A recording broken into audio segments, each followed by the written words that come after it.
But we must accept the results of this election. Earlier today, I spoke with President-elect Trump and congratulated him on his victory.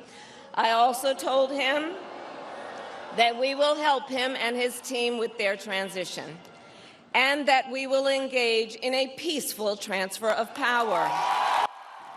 You just heard Vice President Kamala Harris delivering a concession speech less than 2 hours ago at her alma mater, Howard University, after losing the presidential election to Donald Trump. Good evening, and thanks for watching. Harris ran an abbreviated 107-day campaign after President Joe Biden dropped out of the race in July.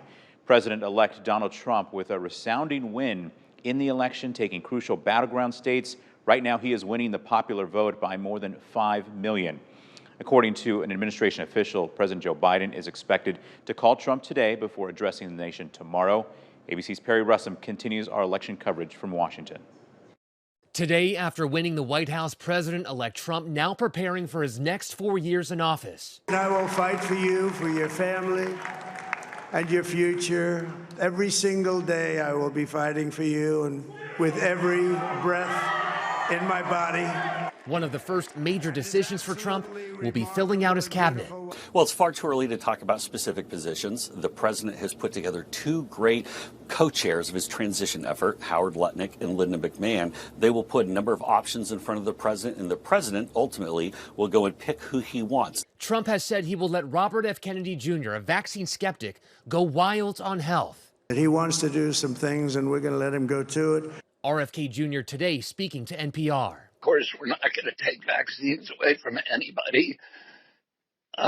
We are going to make sure that Americans have good information. Today, Vice President Kamala Harris calling Trump, congratulating him on the win, discussing the importance of being a president for all Americans.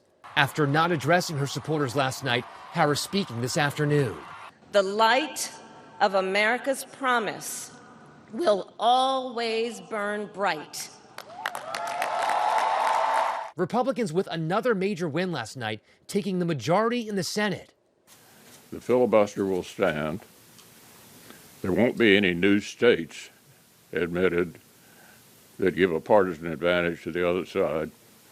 And we'll quit beating up the Supreme Court every time we don't like a decision they make. We are still waiting to see what the House looks like, but it is possible that Republicans will have control over the White House and Congress, making it much easier for Trump to enact his policies.